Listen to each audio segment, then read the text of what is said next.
Hey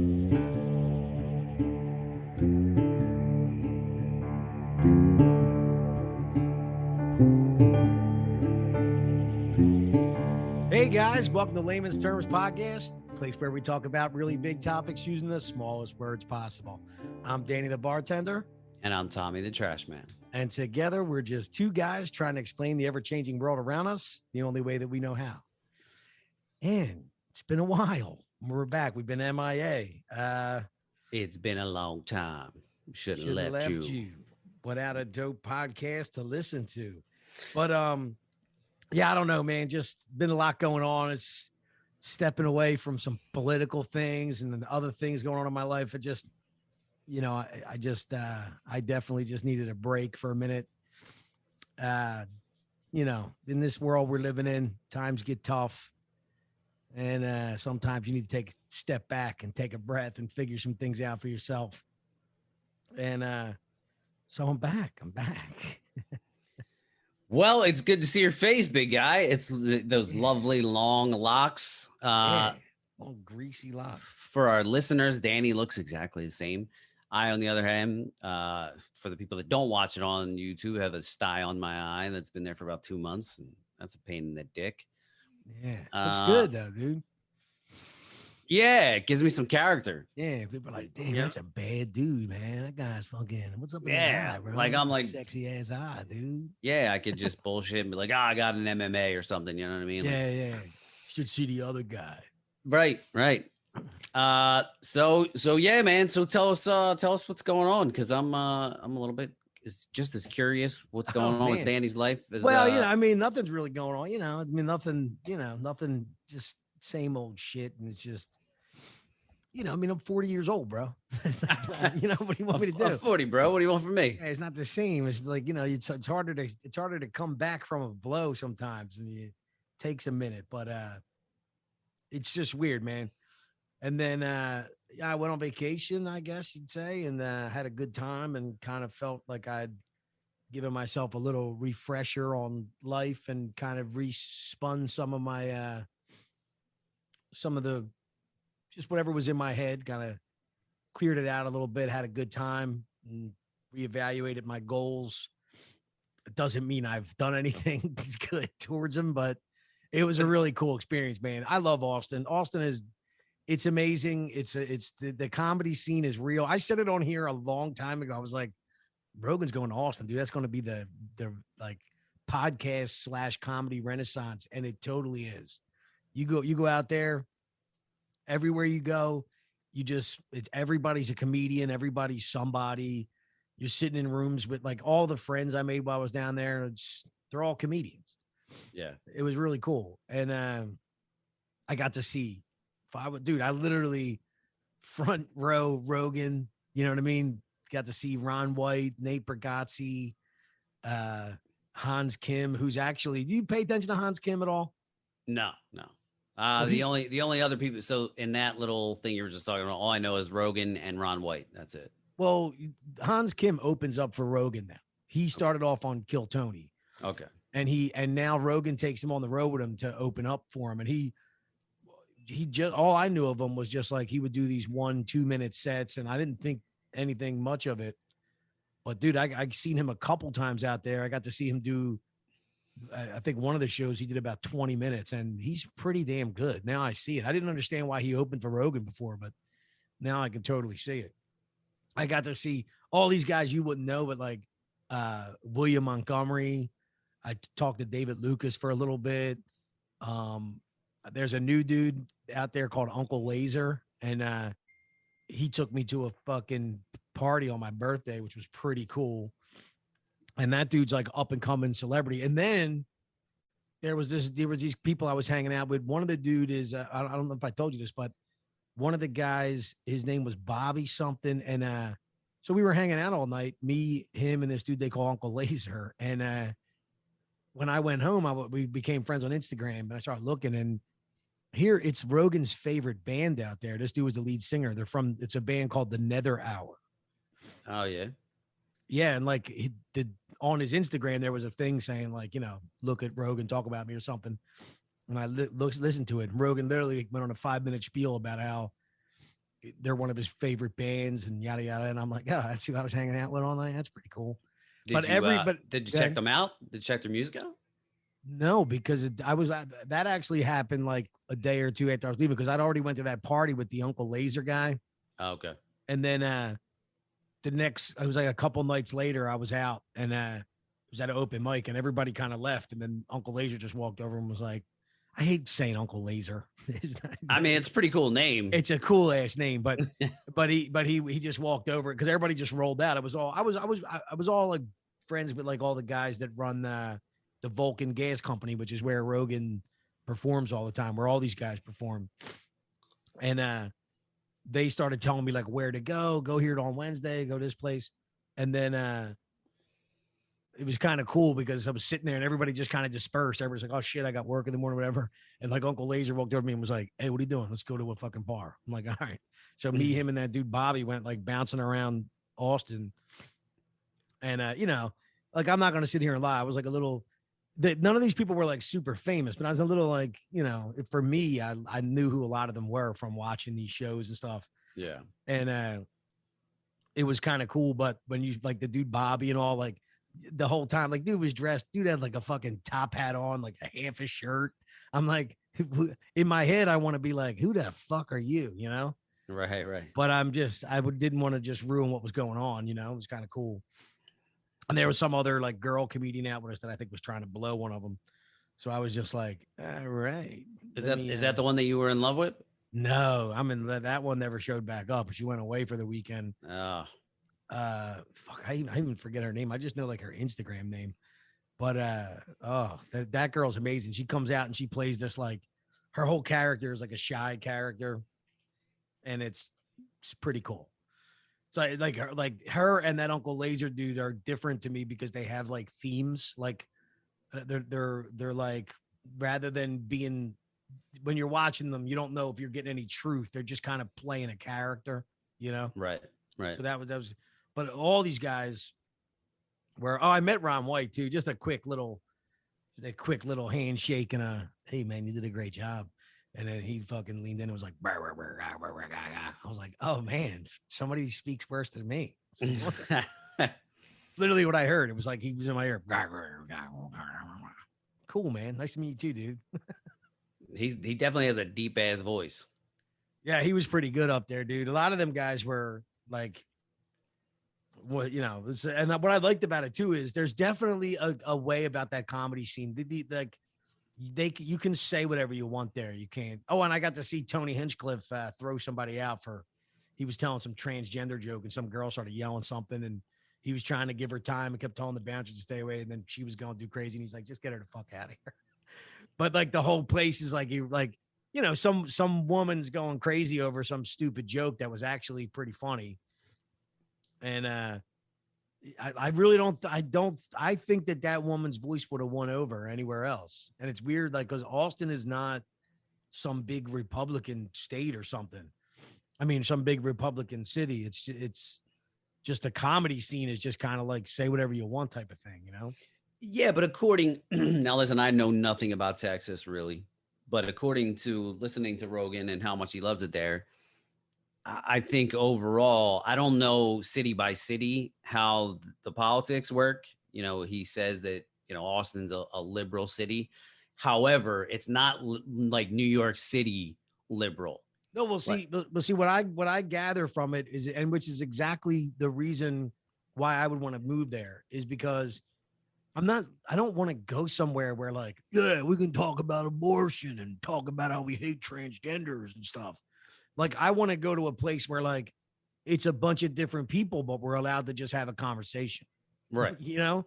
Right. Everybody see like, and if you think about the way comedy is like, it's like, I feel that all my life I've been able to make there's jokes that aren't crazy, you know? Like if people were talking about, you know, I don't even want to say the topics, but it's, you know, it's just like, you can come in and make a joke about anything. And like, even your liberal and Republican friends will be like, oh my God, shut up. You know? And like, that's the joke. Right. You know what I mean? Doesn't mean anything, you know, like, let me just, for example, it's like the dude, like a simple joke like this, like Hans Kim comes out and he's like, Oh man, I really hope Ukraine is anybody paying attention to the war. He's like, I really hope Ukraine is winning because I sent out a lot of posts. And he goes, yeah, what are they're on like season 14 now, but I think I have stopped paying attention. And he was just making these jokes. And the thing Right. is like that's a joke on how everybody's supporting Ukraine by just posting shit like as if they're doing anything, and Right. also a joke on how it's been like so, you know, it's such the thing. It's like Game of Thrones to us, Right. but like you're not hurting anybody's like if you're one of the people that are really for Ukraine and been posting things, you just kind of giggle at it, you know. Right. Right. Right. I feel like you say that in some places and it's like, oh, here we go, you know, and it's just like it triggers people to like just shut down and stop paying attention to what you're going to say next. Yeah. Well, just on the newest Rogan podcast, Mike Baker, I believe he was a former CIA agent. He's been on there a couple times, and he mentioned he's like, there's just certain people that just want a virtue signal. He's like, I see people with the Ukraine, like I support Ukraine flags on their front lawn and yada yada yada, and he's like, prior to this happening, we all kind of agreed that most of the stuff that was going on in Ukraine was corrupt. And that's part of the reason why they were never allowed in NATO. They didn't meet certain requirements. So now it's just the cup of the week, or the soup, the hot take of the week. And I mean, it's been longer than a week, but and like going to my point of like how you can be able to talk about anything, it's like just that statement alone, I feel in certain circles, in certain conversations I've been in, it's like, look, here's the weird part. I mean, I'm sure you've tried to make a joke before and it didn't go over, like in a room. Like, and I'm not talking about a political joke. I'm talking about any kind of joke. For me, all the time. And so you feel the air gets sucked out of the room. Yeah. And you live in that moment. It's a tough moment to live in. Yeah. I've had that happen to me in conversation when I just say something like, whatever, but come on, Ukraine's been corrupt anyway.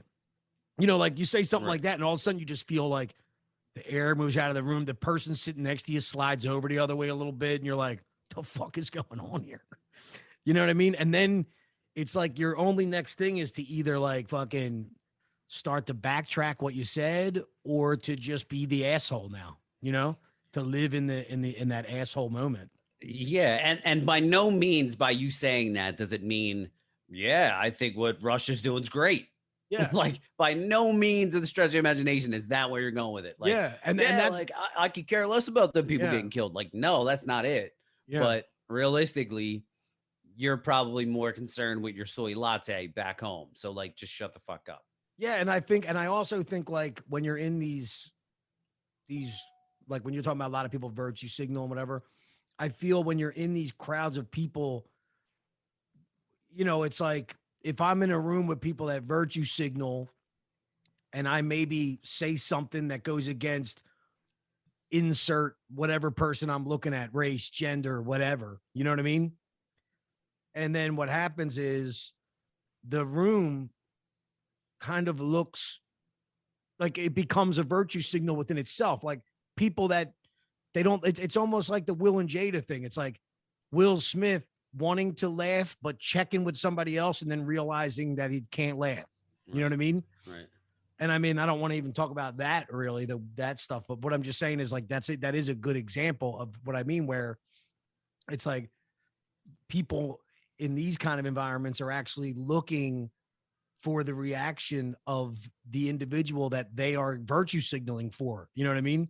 And they don't want to go against that. So if they're in a room where somebody, if I say something and, it goes against someone there and then put them in whatever category, it's like everyone jumps to that person's defense. And in some cases, you'll end up like talking, like you'll look at the person that they thought you offended and they'll be like, I thought it was funny or something, and that's, I don't know. It's just, I like to just be able, just seeing that these people could have a conversation. Like 90% of the comedians I talk to, they were people that were like, I never thought of myself, like, I'm not Republican, I'm not whatever, but they were just like, and that's what I like too, is like, kind of like some of the things that we're for. Like they were just so against censorship and so against things that they see going on that they were just like, I'm not for this. Yeah. Like I identify as a liberal or whatever, but that there's like three things that they've seen go on that affect them so much that they're just against it. And that's what I thought was cool too, was the attitude was really, and I think it to be true. It was kind of like, it's kind of like you're looking at people where they see themselves as warriors against that cancel culture stuff. So now they're just like, comedians are just like when you go there, they take your phone, and the first thing, like every comedian said something like that whenever they said like a joke that was kind of like a nice edgy joke, their next thing was like, we took your phone, motherfucker, so you can't cancel me. You know what I mean? Right. Like, you know, it was just like they just kept smashing it into you, like, we don't care about cancel culture. You know what I mean? Yeah. So it was pretty neat. Yeah. Yeah. I mean, dude, I think across the board, in any relationship that you develop, like comedy is a great unifier. You know what I mean? Like if you can't make fun of, like if you're with a black friend, a white friend, a girl, a gay person, and you can't crack jokes about one another without being offended, like, Yeah. dude, like there's an issue there. Like if you genuinely care about that person and you have a relationship, you should be able to joke and know that this is a joke, Yeah. and you know this is not serious. Like this is not how I genuinely feel. Uh, Yeah, so and like it's like in some cases, it's like I've known a certain person for a certain amount of time, and I guess this is even maybe goes into more deeper what I was saying earlier, where it's like I've known an individual long enough that they should understand me, and then even if it's a joke said in bad taste or not in bad, you know, just a bad joke, it's like it's one thing to be like, all right, okay, it was a bad joke, I get it, right, you know, right. but there's this feeling of like this could be the end of our relationship. You know, Yeah, this right. one little mistake could be the end of everything. I'm going to be judged on this and this alone, and that's ludicrous. Yeah, yeah. No, I mean, I feel that way with several people that I've been friends with a long time, and it, you know, it is what it is at this point. Like I don't like Oh yeah, I don't care. of all the people like that like, you know, they stopped following me on Instagram, or like they'll stop liking my pictures, whatever the case may be, like don't reach out, or it's kind of like awkward now, like when we Yeah, talk. they're like, oh, there he is. Yeah, like it used to be like, hey, oh my God, how are you? And now it's just like, hey. Oh, there's the weirdo And guy. yes, so like I could care less because realistically, those people aren't important to me. Like if that's the way the dynamics are going to change, like I'm going to notice it. So like, Yeah. no problem, bro. Like I'm 42, man. I ain't got no time. I don't know how much longer I got on this earth. I ain't got time to fuck Yeah. around with fake ones. Well, but I also feel like one of the reasons why I just kind of like was getting sick of things and kind of needed to take a step back and stuff is like, dude, I'll be honest with you, man. I'm getting sick of being fucking right about a lot of this shit, and it don't matter. You know what I mean? Like, fucking, you can go over all the things we said on here that we were looked at like crazy for. Yeah. I mean, even me and you fought about me being like, the Hunter fucking laptop is real. You know what I mean? Right. Then you got, I said on here, if I would love to see them go after fucking Dave Chappelle and Joe Rogan. If they do that, it's over, which is what happened.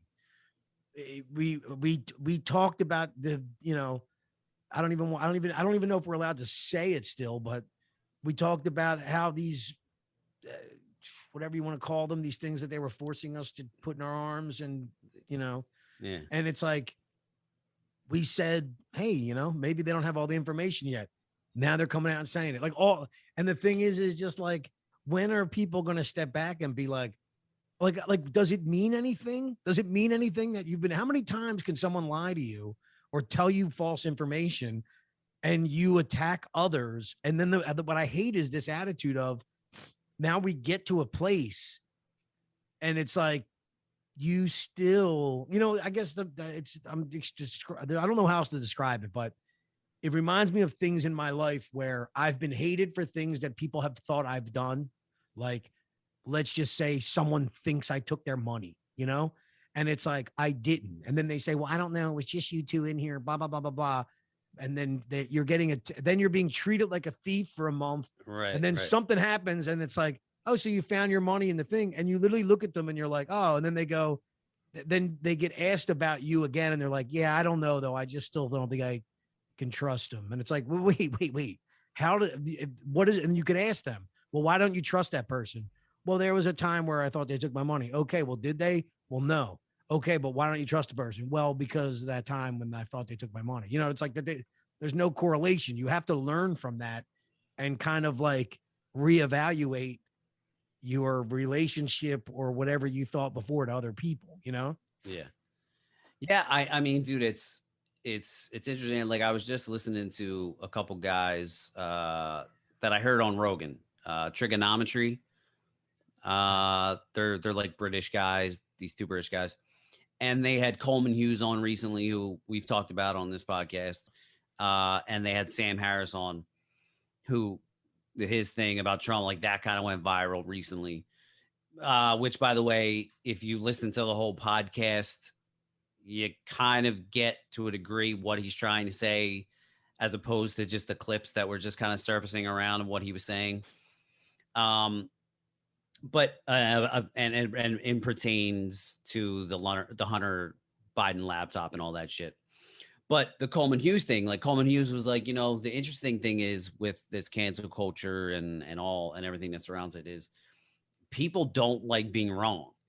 And educated people in particular, there's a certain arrogance about it. They've been indoctrinated so much with these ideas that it's difficult for them to really look into other information. You know what I mean? Especially if you have a degree from Harvard on your wall or, any other prestigious. That doesn't even have the prestigious. Even if it's Temple University, like, or whatever, Penn State, you have that degree on your wall saying that, I have a bachelor's, I have a doctorates or master's, whatever.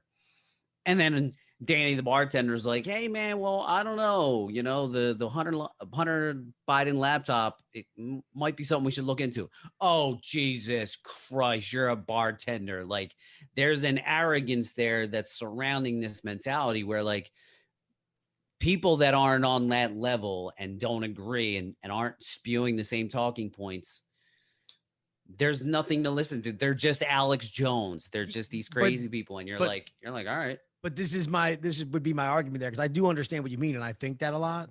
But the thing is like, and this is kind of what I mean about, like, at some point you have to whatever, because the bottom line is, if you're a person, because you got to remember, I'm not asking them to believe that Danny Bender's opinion over theirs.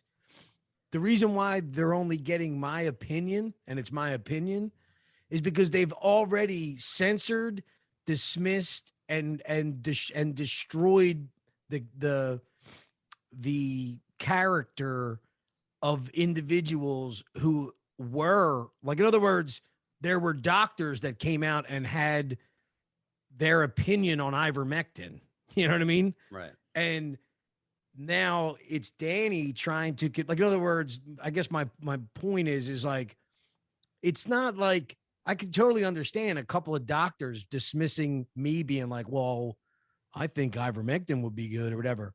It's like they're dismissing people of their stature, and you know what I mean? They're dismissing other educated people.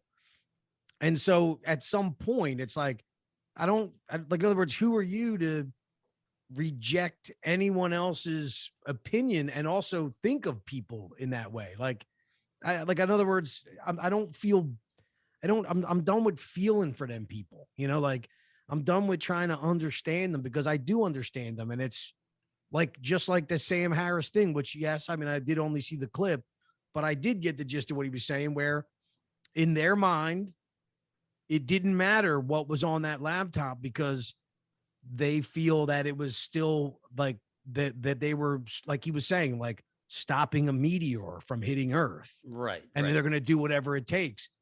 But they're wrong.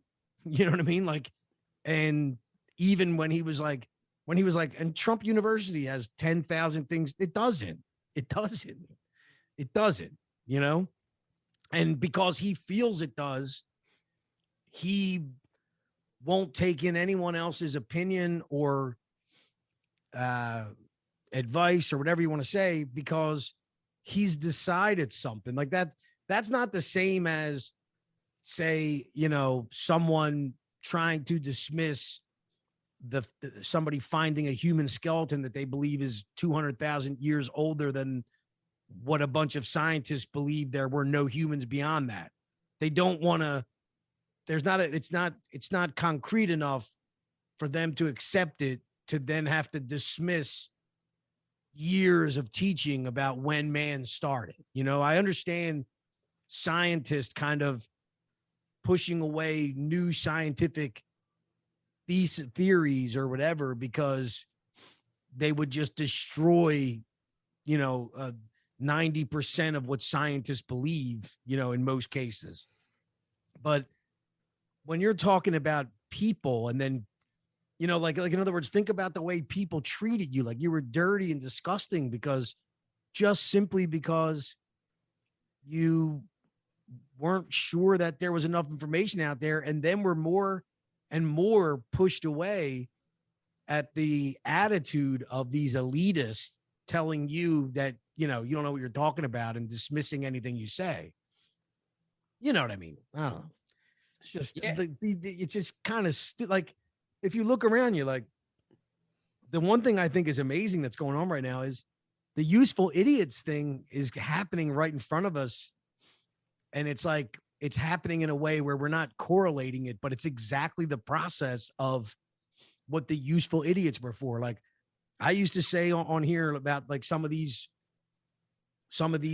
journalists and stuff where I'm like, they know what they're saying is wrong. And the thing that I had said before was things like what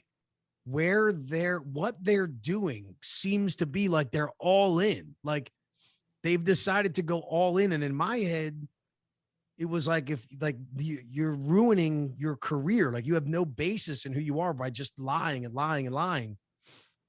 And if you look now, it's like Brian Stelter's gone, Cuomo's gone, Don Lemon's on the ropes.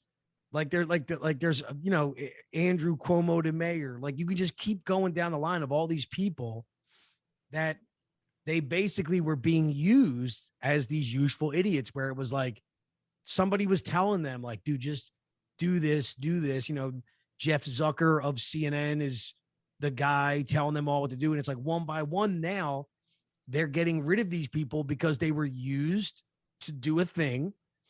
And now we know that we used and abused them. And now in order to continue to be able to lie at some point in the future, we need a fresh start. You know what I'm saying? Not to mention the shakeups at the CDC. Like they're overhauling their policies. Like there's some woman that was on TV talking about like, yeah, we definitely dropped the ball on some things. So it's time for us to reevaluate, what direction we're going and blah, blah, blah. But simultaneously, not like as they're saying that, they're still kind of pushing, like they're not coming out and apologizing for things they did to people. You know what I mean?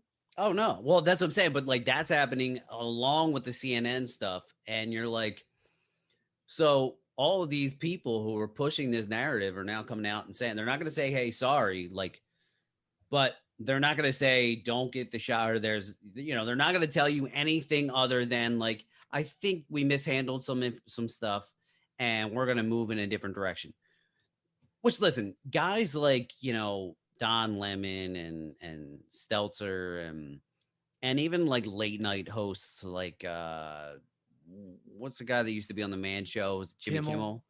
Like, and I just saw a clip with him recently of like talking about how it's not a hard call if you have two people going into a hospital and one guy's having a heart attack and he's vaccinated, and another guy is like, oh, I'm not taking that junk, and on his deathbed like an unvaccinated. It's not even a debate. There's a simple solution there. Like just die. And it's like to some degree I get it, because look, we were definitely in the minority in the things that we were saying, right? So like you have a broad, you have to Jimmy Kimmel has to go on TV and appease a mass audience. You know what I mean? So they need huge ratings. So whatever the flavor of the week is, whatever is trending and hot, they got to jump on it. So like them as an, and it's their job, you know, and like, look, if I was making that kind of money, can I say that I wouldn't be doing the same thing? I don't know, only because I'm not in that position. I'd like to think that I would keep my morals and be like, I don't feel comfortable with this. But when you're living that kind of lifestyle, like that would be tough to give up. You know what I mean? Like you're gonna Well, lose your job. Like so, like to some degree, I understand certain people. It's just what bugs me is the average person that you come across on the street, the average friend that you've known for years that listen to these people, and they're the ones that kind of turn your backs. Like, you know, they're no smarter than I am in the grand scheme of things. Like we were talking about, if we had a doctor on this podcast and he's debating with us, you know, telling us that we were wrong and we should take the shot. Look, I'm a trash man, you're a bartender. It's going to be a hard, like, I'm going to have a hard time debating a real doctor about the pros and cons, but it's never been about like, oh, I know you shouldn't do this because this mRNA vaccination, you know, it'll affect, you know, the chromosomes in your body. Like, we didn't get technical about it. It was more about like, listen, something seems a little bit fishy about this. I'm not comfortable with it.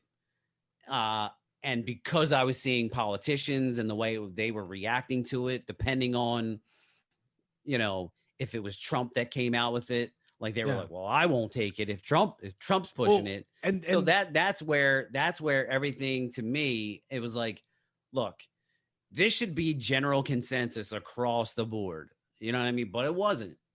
And that's where, you know, that's where my hesitancy really came from. And it really started when it boiled down to the George Floyd protest, because when this first happened, like I said on this podcast, I was masking up.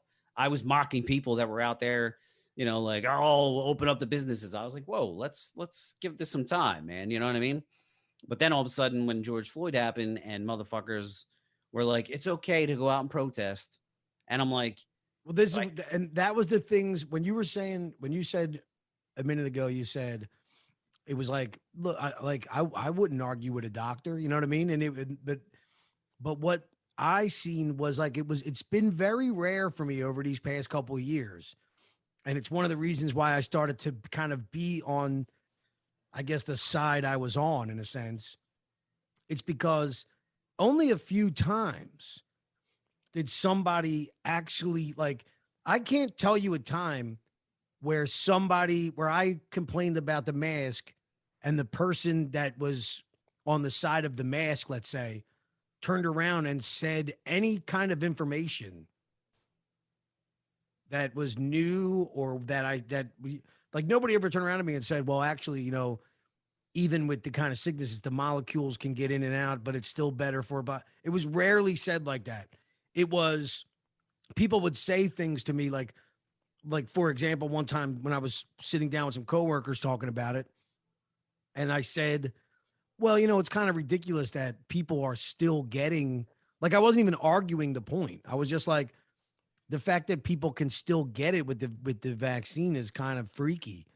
And I'm looking at three people like you don't get it with the vaccine. And I'm like, what are you guys not like at this point it was on CNN even, you right, know?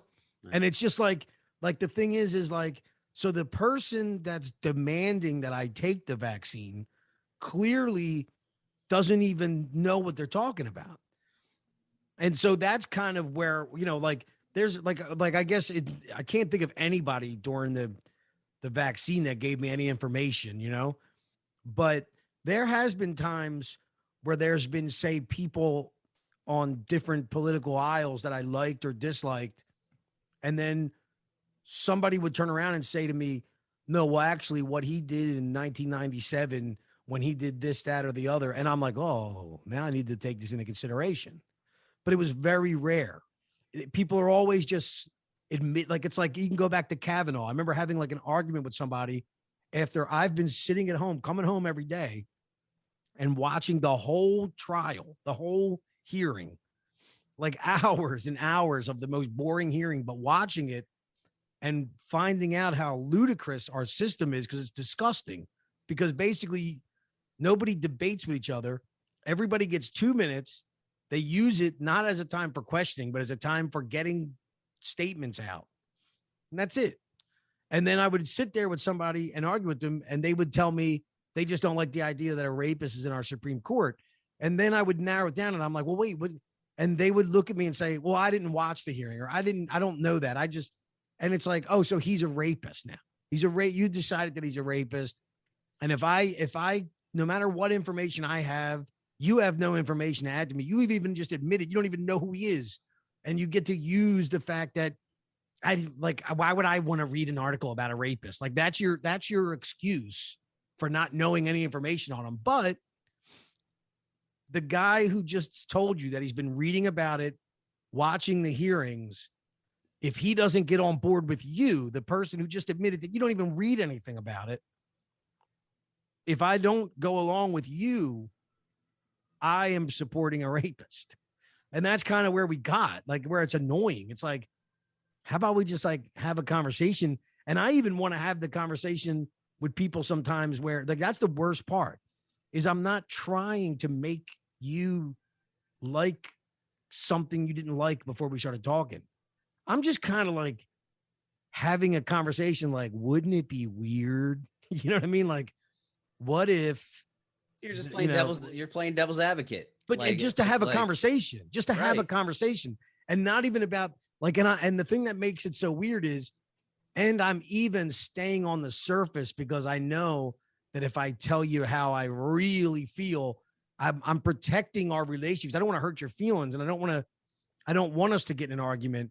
But because we're friends, I kind of want to have a conversation, and so I'll have the conversation just based on theoretical shit on the top of and you're still like, I know by what we're talking about that if I really opened up and really told you how I feel, we'd never talk again. You know what I mean? Yeah, well, dude, the dynamics of relationships as a whole, like your friendships, your dating, just regular people you come into contact with, it's so weird now. Like, and I kind of recognized it. I was out on a date about a month ago, and there's like, the normal bullshit. So what do you do? How was your job? Blah, blah, blah, blah. And then once you start talking about jobs, and it's like, yeah, so I was working from home for a little while. And then, so there's this like, oh, okay. And then it's like, yeah, things were crazy and then you're like, yeah. So you kind of pick up like the little breadcrumb trails, right? And you're like, yeah, I never stopped working, and so things weren't too crazy for me. And then you start getting into the pandemic a little bit, and you're like trying to figure out, how do I navigate this situation? You know what I mean? Like, yeah, you're trying to like pick on every little thing they say, so they're on your team. You know what I mean? Yeah.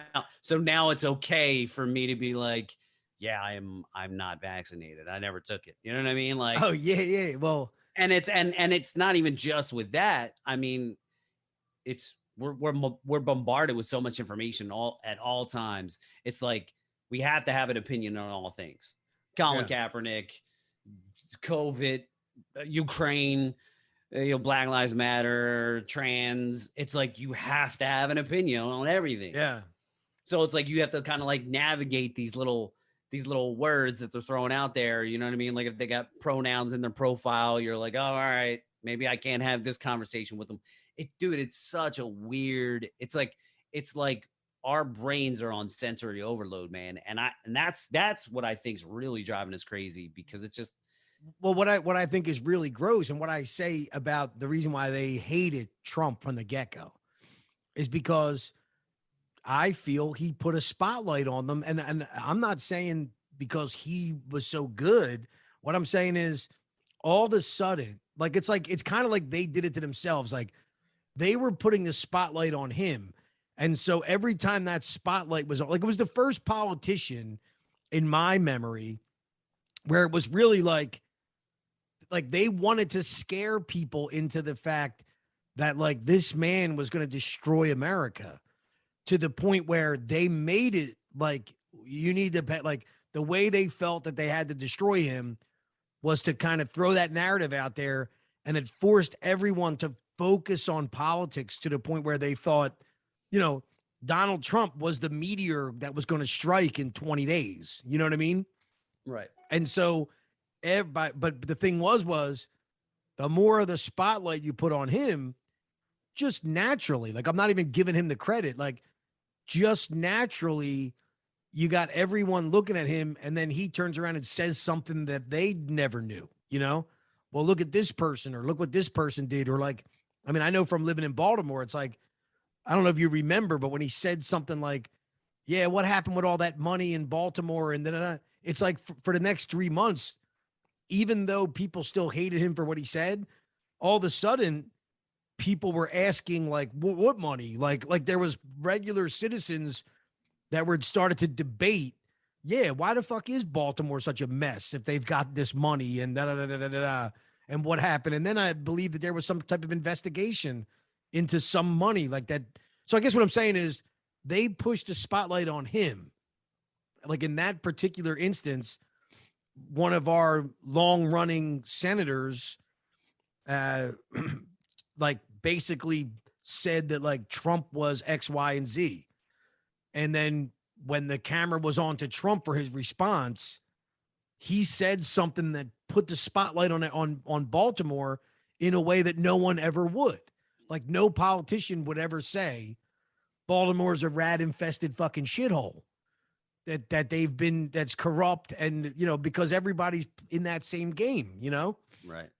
And so what I think happened in turn is, and what they started to hate was that they like, I think the whole thing that they don't like is like, yo, if you look at where we're at right now, it's like, to me, one of the reasons why I also got kind of sick of this whole political shit is they, like, I used to tell people, even like anyone that fucking hated me for, you know, the past couple of years, when this was all over, and I used to say to people, hey, don't argue with me anymore.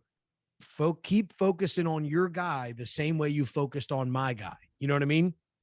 And so if you look at the way things are now, I feel that they got politics back to normal again, which is sad.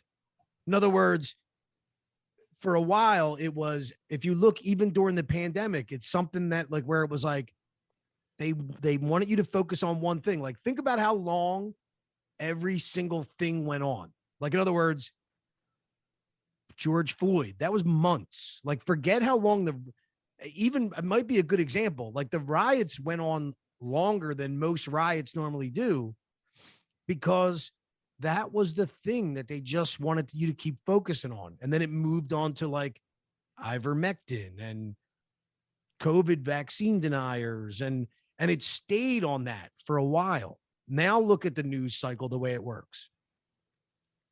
Iraq, that us pulling out of Iraq, which was a disaster. It was focused on for like a week. It was a big thing for a week, and then it was on to another thing.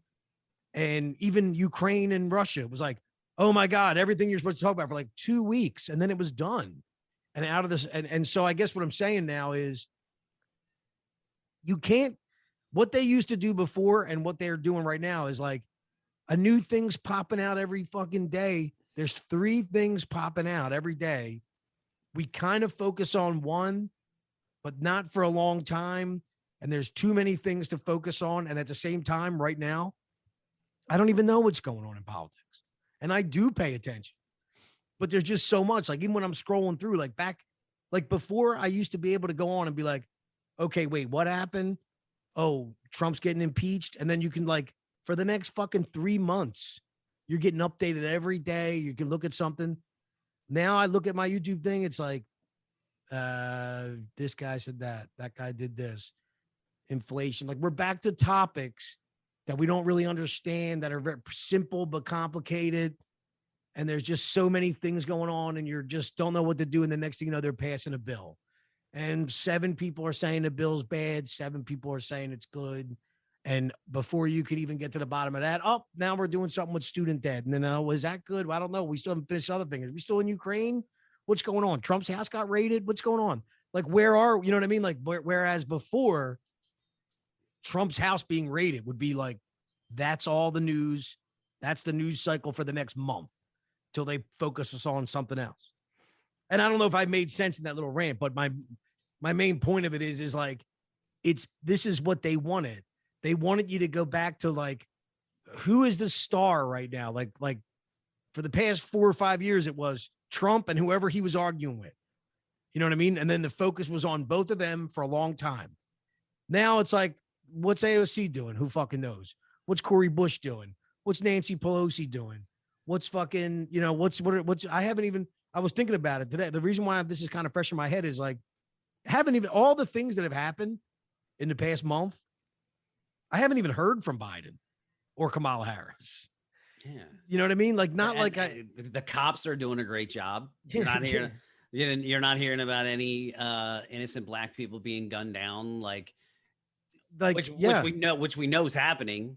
But you know what I mean? But it's not a story for a reason. Yeah. And the thing is, but it'll be like, in other words, like, this is kind of what I mean, where it's like, there will be a story, but it's like, there's 7, like, in other words, like, I guess, there's clearly an element that I don't understand in what I'm talking about. And I think that what you're saying now could be something to think about for that element, where it's like, it's not that they're not even talking about it. It's not like it's happening and they're dismissing it, but it's just like, you're looking and you're like, is this important? Is this important? And now all of a sudden, like, they're not telling you it's important. You know what I mean? Like, if you think about it, like, we are possibly going into some really hard economic times. We're in the middle of high inflation. We're passing crazy bills that could be bad, could be good. We're, like I said, the student debt thing, whatever. But even still, the thing that overtook all of that is Trump's house getting raided. And it's like, what I hate, what makes me sick about that is I don't even give a fuck anymore. I don't care. The sad part is, if you're on this side of it, but I don't want to put either of us on a side. So I don't want to speak for you, but I'll speak for myself. It's like, I'm on the side of it now where I'm just like, oh, they got him again, huh? This is the one. Trump's finally underwater. I mean, I've heard that 1,000 times and I don't even care to hear it anymore. Right. But it's still funny to me how, with all those stories that happened in the past 2 weeks, even though the guy is not important and none of what's happening to him is even important in reality to your life, that still is like, it's just funny to me. Like, it's so weird. I was thinking yesterday to when I remember that time, and I understand why you never wanted to watch it, but it's actually a good documentary, and it's called The Plot Against the President. And the reason why I wanted you to watch that documentary was because what they explained in there is, and I've seen this pattern now, it's what I believe. It's this, what they basically say is that basically they tried to spy on Trump's campaign, and ever since it didn't work, they've been, so like, then they had to get rid of Michael Flynn because Michael Flynn knew. So they did some crazy shit to get rid of Michael Flynn. And then when they were getting called, like, in other words, they just keep doubling down. And I feel like what I'm witnessing now, and I understand it a lot from watching that, it's like, at no point are the Democrats going to stop, because they keep thinking this is what they're going to do next. And I think even like with the Trump raid, they're like, we'll do this. And even though we don't have anything on them, we'll do this. And I don't know if you know what most of the materials that he has at his house. So this is what I mean, where it all stems from them still trying to cover up. So they raided Trump, and I think that they said to themselves, well, if we do this, and they see that the FBI is raiding Trump, the public will see that like this dude, even if we arrest him or not, he's going to look bad. It's going to crush him. He won't have any political power. And apparently, what most of those boxes were was before Trump left, he declassified everything that was in that operation, whatever the hell it was called, Crossfire Hurricane. So basically, Trump has all the unredacted classified documents that are not classified anymore that were pertaining to that case. So basically, any and all information pertaining to them spying on him is the documents that they seized from his house. So going back to why I believe that whole thing of this is just them constantly still trying to cover that up.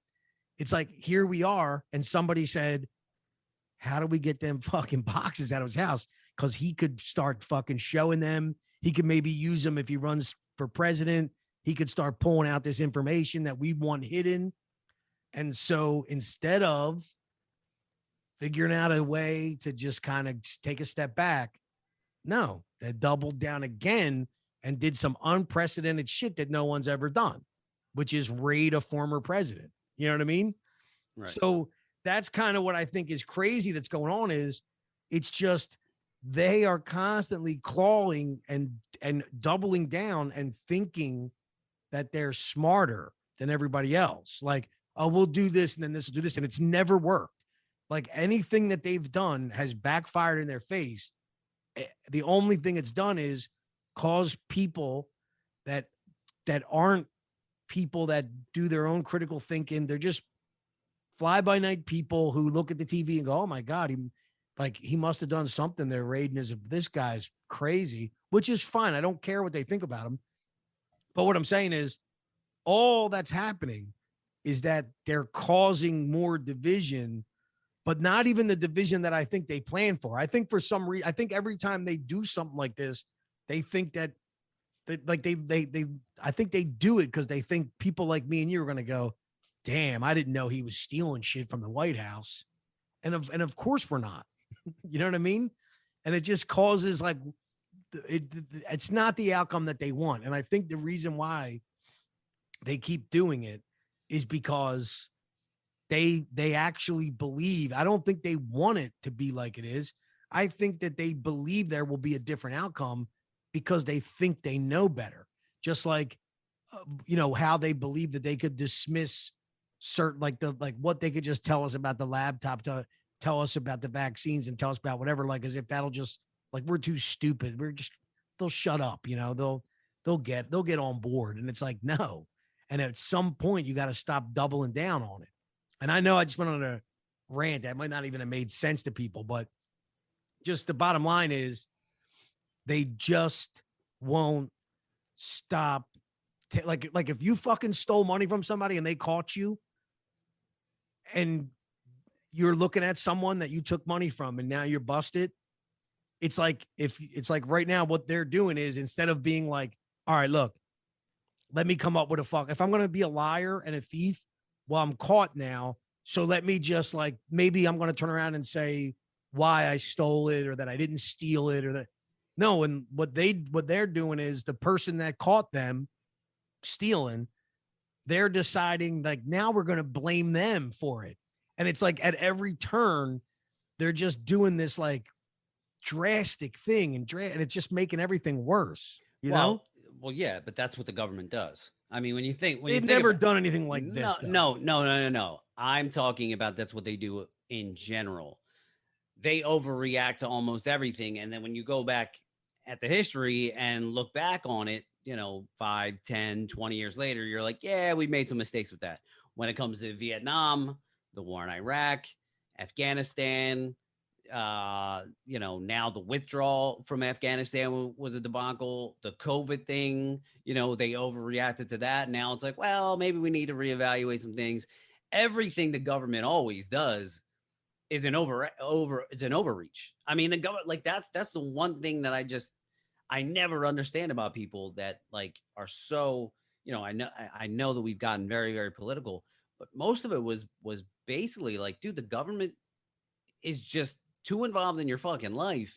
And anytime, like, the Inflation Act that just passed, it doesn't even have anything to do with inflation. I mean, even Bernie Sanders came out and said this is like really not going to have any effect on inflation. It's about green energy. But the government's great at manipulating emotions, kind of putting a, you know, a bow, a nice pretty bow on a pile of shit, and misdirection. Like that's what they're good at. Like we got to go into Afghanistan to fight terror. We got to fight. We got to have more cops on the street to fight the war on drugs. We never win these things. It's never ending. There's no solution to it. We're just dumping billions of dollars into Ukraine. What's the end game here? Well, and because you know Zelensky's not going to give up because he's backed by US and you know several other countries. If he wasn't getting the money from the United States and the weapons, they would have been done by now. But but again, so it's like there's no end game. And you would think that we would take the approach because realistically the end game is not good. Like we don't really want to get into a war with Russia because that's what, like we talked about on this podcast before, like I don't think people realize what that means. But so what are you doing here? I mean, you're poking the bear by supporting this. So like this keeps, you know, this is prolonged because of the United States. And what happens then? Like eventually, like if you're Putin, apparently there was some one of his top advisors or somebody that was close to him. His daughter got killed. Yeah. So like that just escalates shit. Well, then that was part of the thing about the United States sending drones. Like you can't send this into Russia. Like there's like stipulations but then here's the question: how you can use the weapons, and it's who killed her? Well, right. Well, and there's even concerns about because apparently the one nuclear facility that's in Ukraine is now I guess Russia's in control of that. So there's a lot of concern about that because if it does get attacked, and there's been some close calls, you know. So what happens if I'm Zelensky? He's the sweetheart, the Vogue cover boy now. Everybody's on award shows like, yeah, we love you. So like if I can maybe get away with something and then be like, oh, that was Russia. Well, people are going to believe it. People are going to buy right into that. And then Russia, you know, and I'm not saying, I'm just saying, I know that's very conspiratorial thinking, like Zelensky could bomb it and blame it on Russia. But realistically, people would believe him.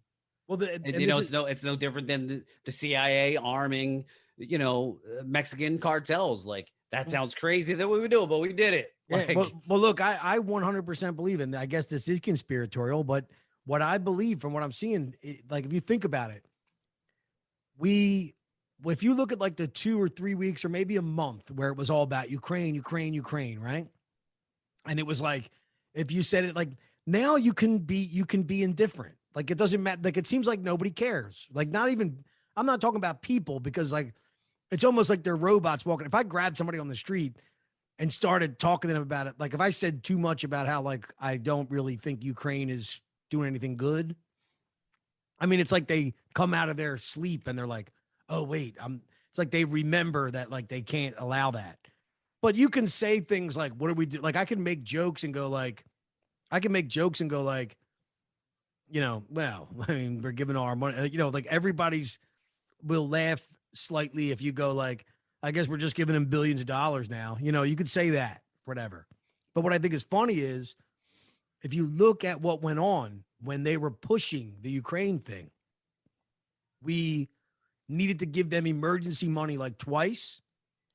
And then the last bill we signed was the last like thing that we pushed through that everybody was in agreement with during the time period that if you were against any of this, you were an asshole, was we signed on to giving them money monthly. Like we signed a bill that basically says we're going to give you like the first two were like emergency. We're giving them 7 billion. We're giving them 8 billion. We're giving them 40 billion or something. Then we signed a deal where it was us giving them billions of dollars a month. So now they don't need our opinion. So the narrative was no longer necessary for us to be 100% behind them giving money because they moved past it. Like we don't even realize that we already did that.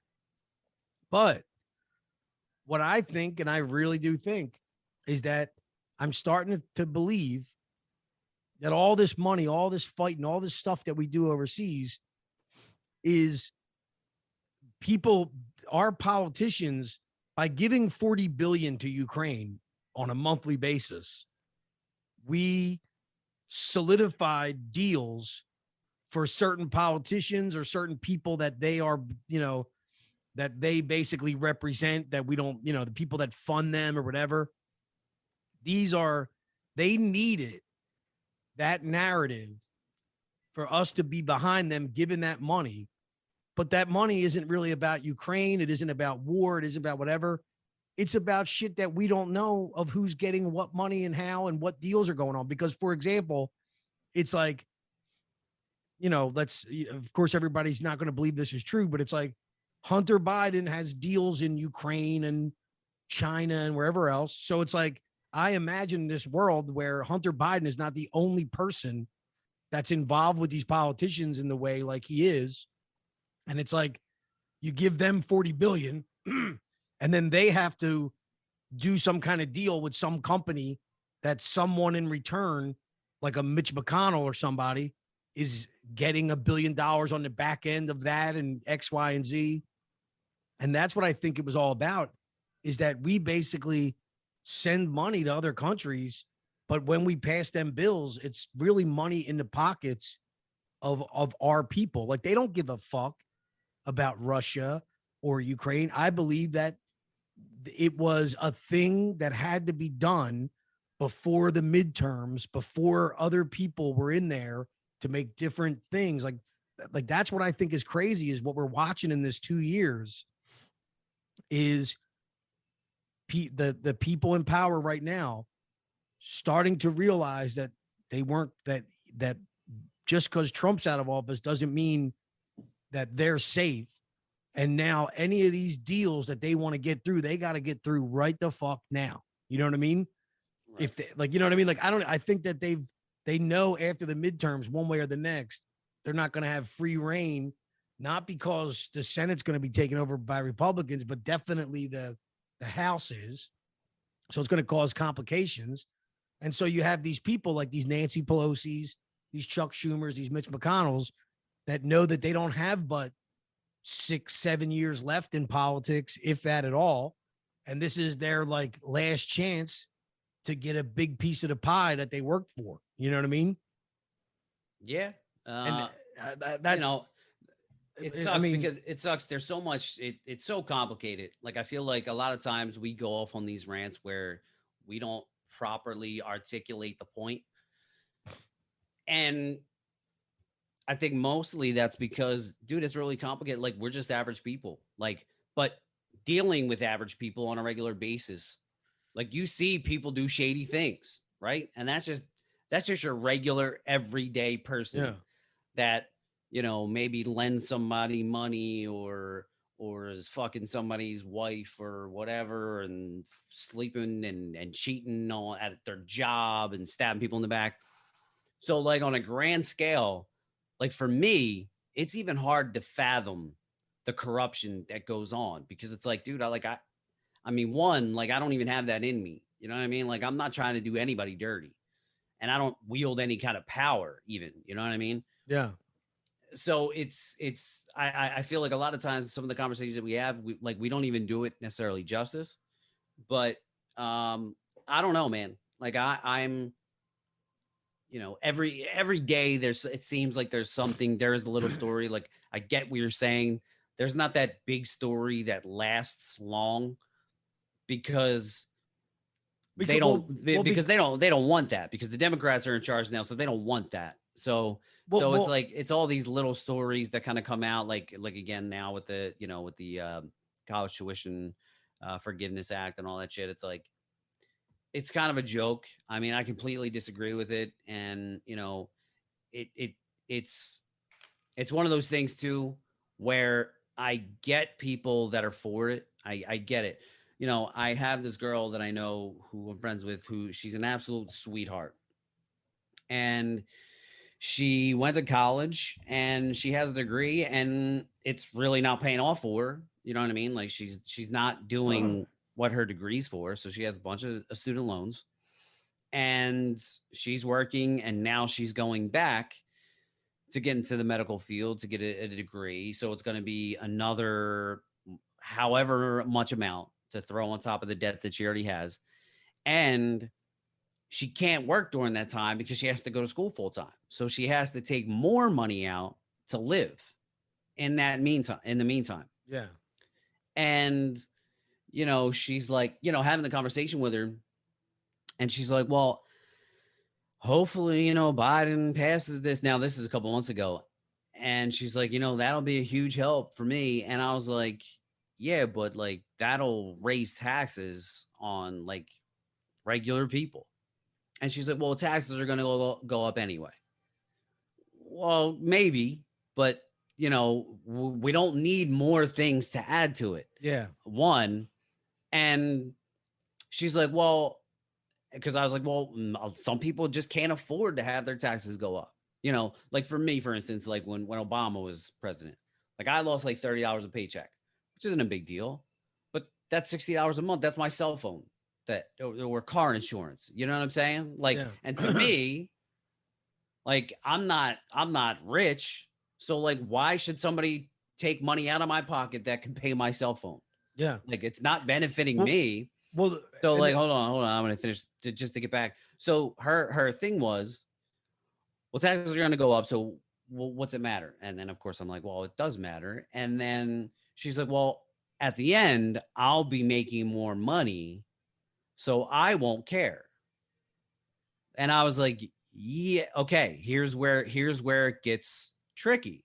So you're all for it because at the end of it, you're going to be making more money. So it's going to be irrelevant that they're taking a little bit more taxes out because you're making more. I'm not. In a year and a half, 2 years after you graduate and you get a bump up in pay, you're like, oh, okay, I got my debt kind of wiped away partially, and now taxes are going up. No big deal because now I'm making a bunch more money, but I'm not. Well, and that affects me. And it's like the difference between college education and a high school education, the annual average in salary is about $20,000 to $25,000 a year. So like the people that the Democrats claim to be on their side for years, the working man, the working class, they're constantly fucking them. Yeah. And the people that are always talking about wealth transfer and the rich, they're the college educated ones that are benefiting from this when the rest of the world isn't. Well, let's go back to what you said. Like, just, think about the simple concept of what you said about your friend. You went to school. You tried to do something that didn't totally get you. Like, in other words, I understand. I'm not knocking someone for like not finishing school, whatever the hell. I mean, we all have our reasons. Well, she finished. It just was a degree that you're not really gonna do anything with. Well, but so I guess okay. So here's my point on that word, which like there's sometimes I feel that we get caught up in talking about something. It's like sometimes just take a step back and think about what's being said there. You did something that the other person didn't do.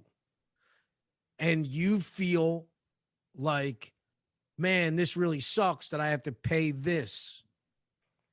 And when the other person's argument is, well, do you think my taxes should go up?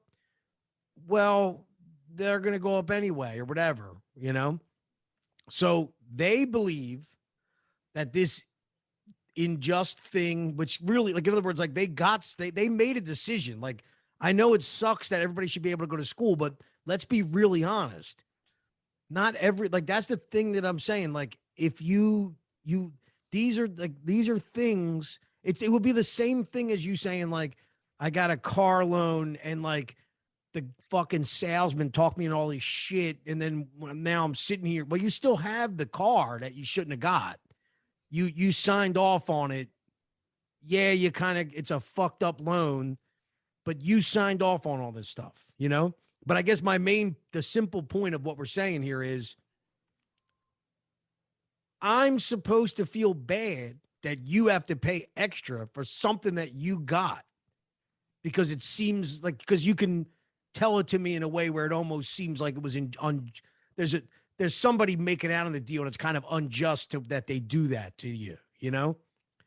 But in turn, when it ends up being me having something unjust done to me, well, you don't care about me because it's better for you. Well, then I don't care about you because it's better for me. Like, you get what I'm trying to say? Like, in other words, it's like, if you don't care that I have to pay for some shit that ain't mine, then I don't care that you have to pay for some shit that is yours. You know what I mean? Like, I don't care that when you went to school, somebody said to you, well, why don't you go to community college for 2 years and it'll basically be free? Well, no, you don't want to do that. You want to go right there. You want to go and you want to live there and you want to fucking whatever. Like, dude, that's great, you know? And the only reason why I have that kind of view on it is because I always felt that about student loans. I believe that when you hear student loan forgiveness and what's fucked up about student loans, I believe that the fight for student loans is just as bad as when you see that bill that's called like the George Floyd Justice Act, but then they go through it and there's nothing to do with any of that stuff. It's just money going all over the place. Well, you see these people like, yeah, my student loans are so expensive. Well, I do remember sitting with a cousin of mine as they were making the choice to go to school. And they were given the option of taking out a transportation loan and these and other things. And I guess what I'm saying is, if I would have known in the future that the shit would end up being free, then when I was getting my student loans, I would have took into consideration all that other stuff. But I remember being there and all I wanted to take a loan out was for what I needed a loan for. If I needed a loan to get to school, there were times where it was like, I don't have the cash and I need to do this so that I can get my roster in. And I took what I needed for the semester. I never took anything extra. But meanwhile, I remember sitting down with my cousin who was crying about how expensive all this stuff was. And she's talking about the loan. And me and my brother sat there and were like, don't take out the big loan. Just take it out for what you need. And after this full night of having this conversation, a month later, she's got a brand new fucking car. And she stopped working a second job so she could have off. She go to school. So her loan that should have been about $8,000 was like a $23,000 loan. And she got a brand new car with that loan. So I guess what I'm saying is that shouldn't even be legal. And so it is, because that's what it is. They give you transportation, however you choose to spend it. Like it should be like, look, here's how much your classes cost. That's the loan. We're not paying for you to live here. We're not paying for you to buy a fucking car. Well, here's the other thing that ever since this happened, I started to focus more on other people, on like what they do. So I have friends that I can't say it. Remember when I said, when you have that surface level conversation, but if I tell you how I really feel, you'll never be my friend. Well, I know people that I remember like laughing in my head at what an idiot they would take off every summer from work, which is where you make most of the money. You know what I mean? And they go to France for 1 month for 3 credits, 3 fucking credits. Right. And it would cost them like $13,000. And I would say, how are you doing that? And they would take a loan for the school. They would take a loan for that fucking program. And they would take a loan so that they could afford to live. And they would, their student loan would get them through the whole summer of being in France. They would be in France for not the whole summer, but that loan would get them through the 3 months of going there. And it was all for 3 credits.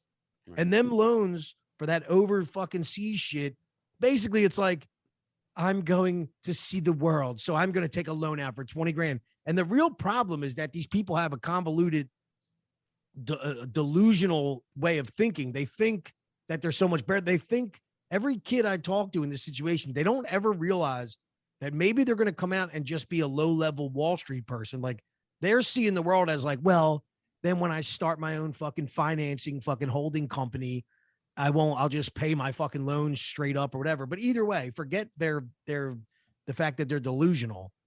What I hate is these people that made bad choices financially. Like, dude, you don't have to go to fucking France to get 3 credits. You do not have to. That is a fucking luxury. You know what I mean? But my cousin included, when you see them now and someone starts to have a conversation about student loan forgiveness, they're the ones that are like, do you think it's fair that I have to pay 200? And when I said you keep it surface level is because I want to go, bitch, you got a car. You got a fucking car. Right. You went right. to France. Like, so what I'm saying is these aren't people in most cases. Like, it's one thing if like you're a poor kid and you get into Harvard, you're like, I'm going to fucking Harvard no matter what. But if you went to fucking Penn State and you didn't have the money to, and you could have gone to a community college that has an articulation program, whatever they're called, where you can basically take the same courses, but no, you wanted to be on campus and you wanted to be whatever. Well, guess what, dude? That's what you wanted to do. If like, in other words, she bought a car. That was what her transportation loan was for. She'll tell you right to your face, this is what I mean, where it's a weird thing. She's going to say something like, oh, you don't think that so how was I needed transportation. Well, maybe transportation means take the fucking bus.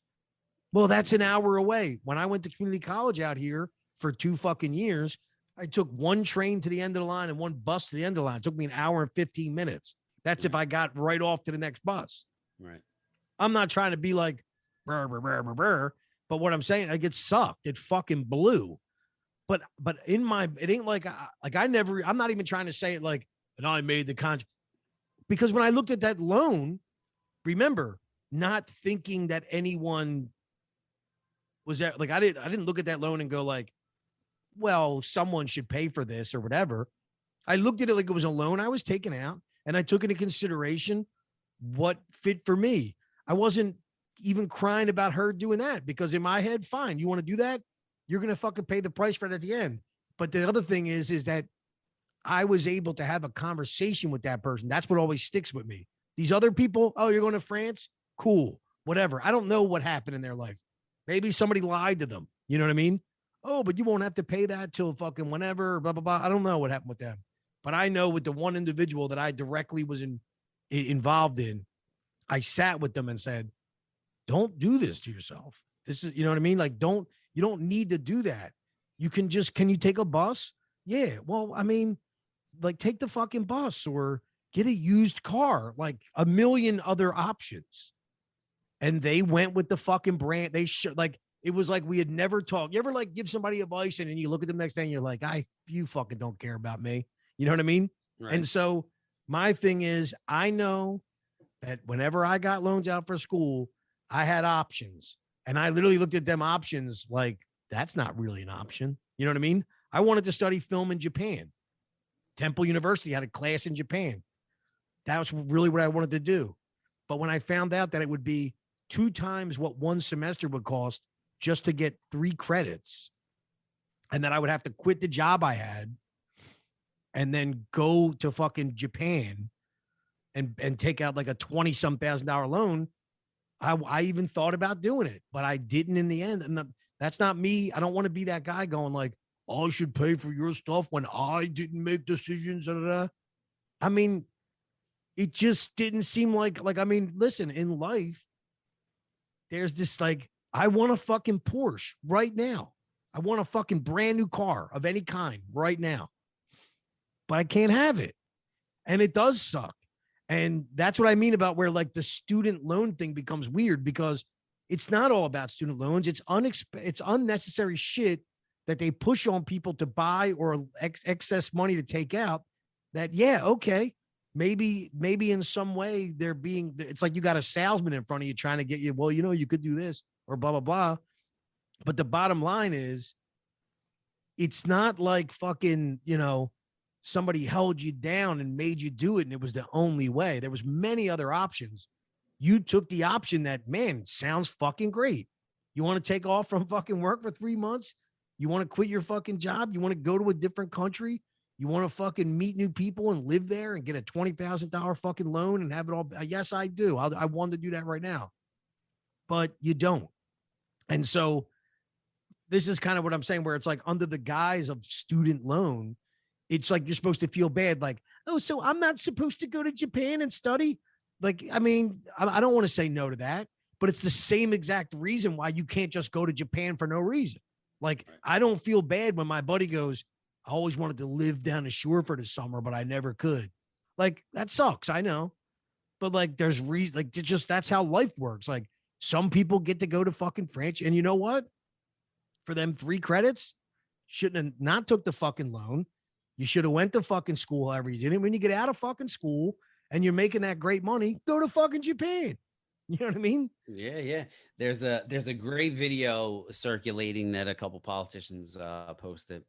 A guy walked up to Elizabeth Warren and was having a conversation, and he's like, hey, I just paid off my daughter's student loans and everything. And she was like, oh, that's great. And he goes, yeah. So am I gonna get any of that money back? And she's like, well, no, of course not. And he goes, well, yeah, no, of course not. And he goes, so I had to work 3 jobs to save money to pay that for my daughter. And he goes, my buddy who made more money than me, who bought a new car and was vacationing and all this and that, didn't save for his kids to go to college. And now they're just going to get a free pass. And she's like, well, yeah, I mean, I'm sorry. And he goes, yeah, of course you are. And he's like, you're just going to laugh. And she's like, well, and he goes, yeah, yeah. And then just walked away. Yeah, I seen that. That's And, old actually. and it's crazy because, look, even like to your point about the going to China and taking classes there. And look, that's not to discourage anybody. I mean, let's face it. Somebody may do that and take a chance on themselves and they might become Steven Spielberg. You know what I mean? Where they can afford it. It's going to work out for some people. Unfortunately, it's not going to work out for everyone. And those are just risks that you have to take in life. Yeah. And those, you make those decisions on your own. Like when my mom was working for a hospital, she got hurt. They trained her. She couldn't do manual labor anymore. So they put her in a different position. She's working on computers. She was working on computers for 10, 15 years, however long it was, 17 years, 20, whatever it was. And then all of a sudden they start to make some changes and doing all this, reevaluating job expectations or whatnot. And all of a sudden she's training all these young new college students. And they're like, the woman who said that we're doing away with your position told her, well, you can go to college and, that'll basically save your job. Now, this is telling my mom at 50 years old, well, if you go to college, well, my mom is training your college students now. So this is the big scam that college is. Like, I think college is great for a lot of people. It's if you're going to be a doctor, a lawyer, a scientist, some kind of field that a nursing, like some jobs that really, really require this. I mean, look, 50, 60 years ago, people on Wall Street didn't have degrees. They worked their way up. Some of them guys worked their way up as like regular day traders, like, out of high school and worked their way up. And now the only way you can do that in today's day and age is if you have a college degree. I mean, the college degree is just the thing that people don't understand is it ain't like you walk in and it's like, oh, finally someone. You walk in, it's watered down. You walk in and then they go, okay, and you basically learn the job the same way you or I could learn the job. Right. It's the market is saturated with bachelor degrees. So then they're like, well, now you go get your master's.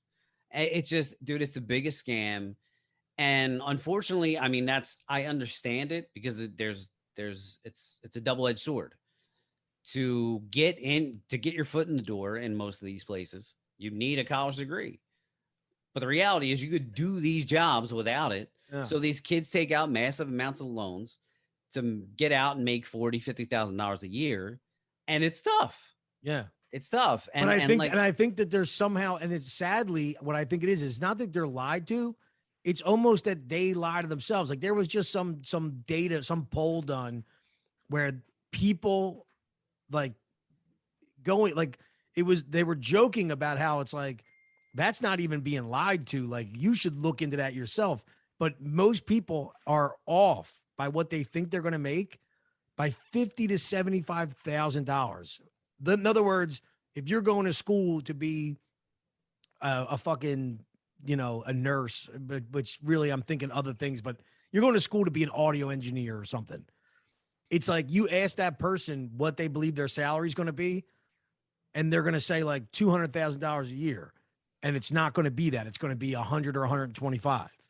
But so what I'm saying, even by that, is like it goes back to what I said about all these kids that I knew going to school, where I believe if you asked any of them, like it's funny because I got to see what they're doing now because I've gotten to know them as they were going to school, working with me. And if you look at their outlook on what their life was going to be then, like I'm talking about people where you'd be working with them and they would literally like downplay your job because they're like, whatever, dude, I'm getting out of fucking school in a year and I'm going to fucking run my own company. right. And there they are 4 years later, still working at fucking as a waiter, but selling memberships at LA Fitness. You know what I mean? Right. And so what I think is funny, and I'm not, listen, go to college. Like I went to college. I pretty much fucking finished college. You know what I mean? And like, but what I see and what I saw there and what I don't know a fucking person. I honestly don't. I don't know one person who went to school to be something.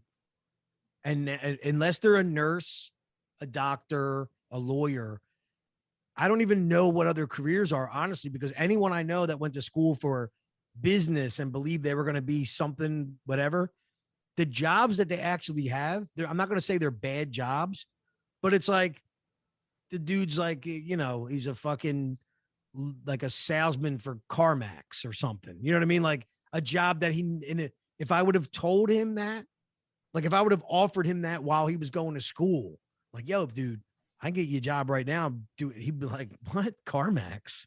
You know what I mean? And I remember like I used to make this statement to friends of mine where I'm like, isn't it funny that like there's probably not everybody can be a CEO, but you go to these colleges or you have friends that are in school, you ask them what they're going to be, and their outlook is like, I'm going to be fucking CEO of a company or whatever the fuck else. And it's like, it's just like that. I almost laugh because like when I was going to school for film, it's the only thing that people would like other people would make fun of me in the way that I didn't realize I could make fun of them. Like Right. if you're going to school for film, they go like, oh, what do you think you're going to be, Steven Spielberg? No, you know what? Maybe I'll hold the fucking microphone for $17 an hour. But when you're going to school for film, they treat you like, but how many people can be famous? You know what I mean? It's a pipe dream, right? But at the same token, how many people can own holding companies on fucking Wall Street? You know what I mean? Like, right. Only a few. And then if you look at any one of those people that work for Wall Street or whatever else now, bro, they're so. I think we had this conversation one time. We were talking about stocks. It's like I've talked to people when I used to trade stocks a lot, and I would say things like I would start talking to them about stocks that like were very active, and they were like, a stock would go up like $100 in a day, and I'd call my friend who's in the industry and be like, dude, how about fucking KRS or something, They'd be like, oh, what's that? And then they started talking to me about like, dude, I'm telling you right now, man, buy Disney and buy this. And after a while of talking to this person and realizing that they only had like a few stocks to tell me about, it's because when you get out of school and you go work for that big holding company where you think eventually you're going to own the fucking company or something, basically you get there and they put you in charge of one stock. And you have to research that one stock, and basically your job, like then they come in and they say, I want you to tell our clients to put, so then some old lady walks in to give you her retirement fund. And your job is to force her to get into like the 3 stocks that you're allowed to like be in control of for that year. You know what I mean? And so again, it goes back to what you're saying about like your mom training people in. It's like you come out of there picturing yourself being like all over the board and being like the next fucking Warren Buffett who look at, but you don't even have time to do that because you get there and they go, yeah. Listen, there's no time for that. Here's what we want you to learn. And by the way, nothing you just learned in college is now going to teach you how to do what we want you to do as this company and what your position is going to be. Right. You know what I mean? Right. And it's just very narrow and very, and I think that's another thing too, is like, we're all fucking cattle, dude. And it's the one thing that unfortunately I wish I could be them. I'm not knocking those people because I do believe that going to college was the right thing to do, and getting out and just getting that low level position in that Wall Street and doing whatever the fuck they told you to do. Eventually you will get to a place where it's a little like what you went to school for, or maybe a lot like it, and you get your dream and whatever else. But at the same time, what I see is like, it's like your cattle, and you get in there and they just want you to keep latching on to like, in 10 years, you'll get this. Like, that's a fucking, to me, that's always been like it's just been a death sentence, even though in retrospect, I'd be better off doing it. I mean, my life isn't over yet, so who fucking knows? But the bottom line is something about like to me, it's almost like fucking slavery in its own way. It's like you come out and you go into a company and they sell you on a long-term relationship with a shitty start. Like, we're going to pay you this, but it's all promises. Like, you're going to start out with this, bud, and every 5 years, they're basically locking you in to be their bitch for the next however many years. And we've talked about this before. What I also see that scares me, and I don't know if you remember this, but we had to talk about how my brother and my mother got treated now that they're kind of, when they were kind of at certain positions in their job, especially my mom now. My mom's one of them people that just decided to throw away all her ambitions and dreams and just kind of lock herself into a career that was safe and that guaranteed pension and all these different things. And, at the very end of it, they can just tell you, oh, we're not paying you. They could do weird shit. Like in my brother's case, in his company, the company just fucking sold and went out of business and just said, yeah, fuck you. You know what I mean? Yeah. And so I guess what I'm saying is like, even then you're not safe. So to me, it's just these corporations are really just like big. They just sell everybody a dream. You go in, oh, well, if you want to work there, you're going to have to do this and do that. Well, should I go to fucking France? Well, companies really like that. Okay, I'll take out another $80,000 fucking loan, go to France for 3 credits. Now you get in, you sell yourself, and oh, T. Rowe Price hired me.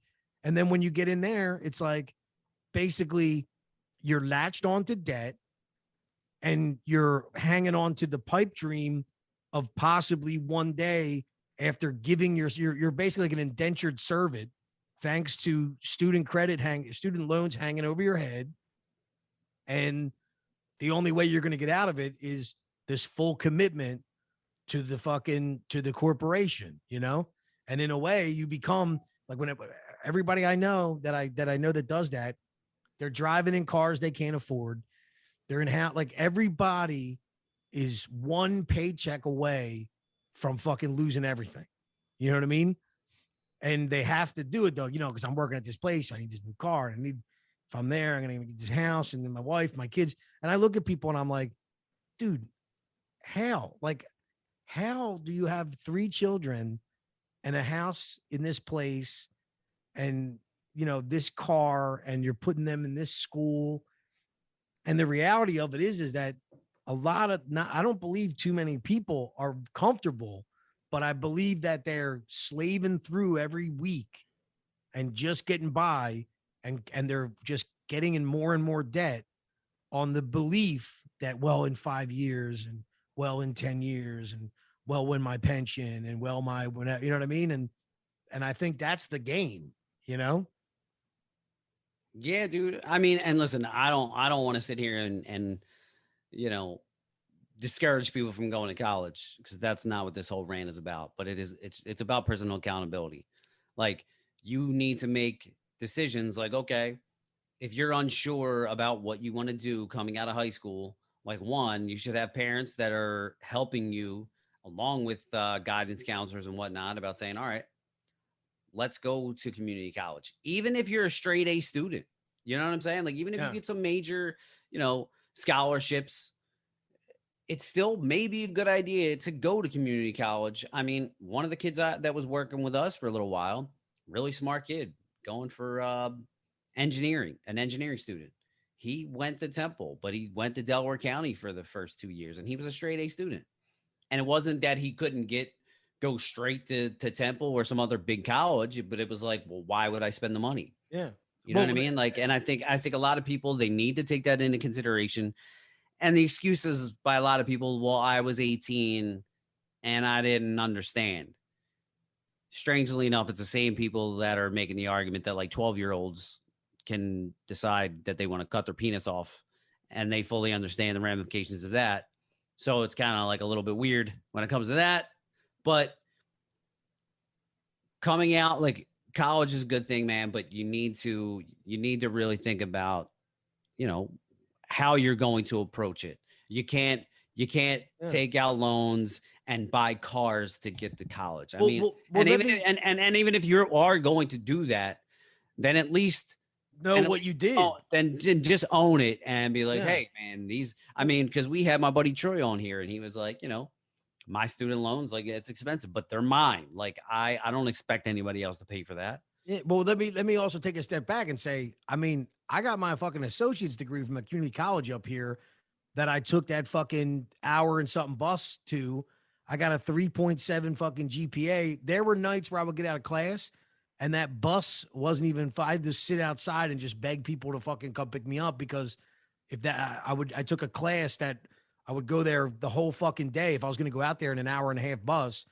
And sometimes I'd get out and that last bus wouldn't come, and I'd be sitting on the campus, calling people begging for rides, sitting in the fucking dark. But what I'm getting at is, then went from there and went to Temple. And one of the reasons why I didn't finish, and all I need is like 8 credits, was because I paid my whole fucking community college out of pocket in cash. Then eventually, because my grades got really good there, they did start giving me money back because I was getting scholarships I didn't apply for. They would have leftover scholarships, and they'd be like, you met the requirements for the scholarship. And I would get like a check back for $1,000, but I was still paying $4,000 a semester myself. Right. And then went to Temple, and it was like maybe, I want to say $7,000 a semester. I paid the fucking first semester out of pocket. Then I paid half the second semester out of pocket. Then I needed to take a fucking loan out. I didn't even want to get a student loan, so I took a fucking personal loan of like $10,000 and paid for that. And then the reason why I didn't take my fucking last semester was because I started to realize that I'm going to school for film, and the first couple of years was very interesting. I learned a lot, but then I started walking into classes. Like, I went to one class one year, which was cool, where it was independent film. And they're like, for your first project, I want you to just take a camera and go out there and just fuck around and film something. Okay, cool. I come back the next semester now. I'm fucking breaking into actual student debt, student loans. And I come back to a class, and that class, that is some other film class, says to me, all right, guys, I want you to get your camera and just go out there and play around. And I realized, like, I can't keep going into personal debt and everything just to play around. You know what? I learned what I'm going to learn. If I ever want to come back just to get the degree, I need fucking, like 8 or 20, I need one more semester, basically, whatever. But I was in a position where I was not going to take out any more debt. And I took the total amount of student debt I took out was like $11,000. I still owe I think 6 or 5 on it. And it sucks because I was paying fucking like $200 a month to get rid of it. Right. But so I do even think sometimes, Jesus Christ, like, what do you do if you have $100,000 of student debt? But what I'm saying is, I hate that someone would look at me like as if I'm saying it like a guy who didn't go to school or I'm just being that. No, I did it and I paid it out of fucking pocket. And I'm not saying like, so should you have. What I'm saying is, maybe I should have fucking took a little bit of a student loan out even when I was going to community to whatever. But I did make decisions based upon what I felt I was capable of fucking dealing with. And I knew that I wasn't dealing with taking a big loan out to go to community college or to go to a regular college right off the bat. I made the decision to go to community college because that was the decision to make. You know what I mean? Like that was the decision that when I weighed out all my pros and cons, I made that decision. And so what does suck is to think that, like, listen, I get it. Student loans fucking suck, but the issue comes from somewhere else. And yes, school's really expensive. And again, who needs to be dealt with on that? I don't know. But to think that there aren't people out there like me who wish they had better options or was in a better situation and they actually chose to go about it in a way that put more hardship on them and caused them to sacrifice.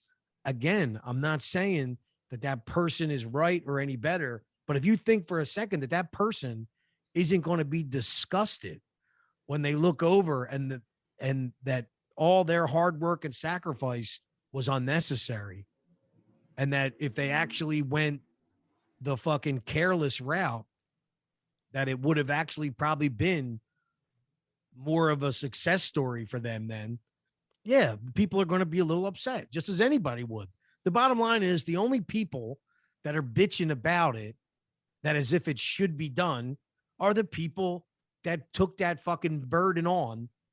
And the only people that are going to be mad at it are the people that didn't take that burden on. But the bottom line is, in what other situation is a decision that anyone else made that was, that they had a choice in the matter? In what other decision does that then become someone else's problem? And that's okay. Right. Like a lot of people get fucked over, like the housing market, whatever. Like a lot of people have made choices that they then couldn't afford or whatever else. I mean, right. There was nobody. I mean, back in 08, a lot of people were buying houses they couldn't afford. Yeah. And then everybody was losing houses and nobody was like, oh, let's forgive them. Like, yeah. And so what I even think with the student debt situation is like, if you forgive the student debt, the real problem is that schools are just upping their tuition constantly. And, whatever they're doing, it's disgusting. And then somehow the government got involved and said, oh, we'll give out the fucking loans, which guarantees the schools. Well, that's why that's when the cost skyrocketed. But so here's the worst part. So especially because I don't know what they plan to do, but like if they just forgive student debt like up front, here's the thing. The lender, like the real problem is the price of school. And then there's another problem, which I don't really fully understand, but how the government got involved in making sure you got that money, but also taking over that loan somehow. So if you ask me, if they just one time pay off a bunch of debt, all that does is fucking free up the school system. You know what I mean? Like the people, like if I give you a bad loan and I'm a creditor and the answer to like solving the problem is to like for the government to pay off all your loan and have it paid by other people through taxes. Well, what does that creditor do if they're not being dealt with? They're going to give a worse loan out. You know what I mean? Like you're basically rewarding the bad creditor, Yeah. All I know is that these people that are getting some of this student forgiveness loan is, you better tip your plumber a little extra. You better tip your trash man on Christmas. throw a little extra your bartender's way. Hey, thanks for footing the bill there. Dude, they ain't gonna do shit. Thanks They're for gonna thanks for feel footing the bill there. these elitists are gonna fucking look at that person and be like, should have went to France. Hey, deplorable. There's an extra 5 for you. Dude, good luck, bro. Keep the change, you filthy animal. They'll be sitting down and going like, is it 18 or 15%? Yeah. Well, bro, I think on that note, I think it's time to close this one out. Yeah, man. Well, it's good to get a little teaser back in so we can get back on the whatever. We'll get to your shit next time. Because I did want to ask some stuff or whatever, but this is all I really wanted to do for today anyway, just to get a little teaser in. But yeah, just to get back on track, get back on the horse. Yeah, and I didn't even know what we were going to talk about today, but now we'll just try to keep our eyes open again and see what we want to talk about. And if anybody wants to be a guest, be wonderful to have you. Yeah, well, I have a few ideas for a few people, so hopefully we'll be able to bring a couple people on. And I just wanted to again thank you for the people that did support us prior. Thank you for the people that will tune in again. Thank you to the people that were asking what the hell is going on. Yeah. So with that being said, tune in next time. We'll this was just a little. Yeah, and thanks for bearing with me, everybody. Yeah, this was just us sticking the tip in. All right. Love you, brother. All right, bro.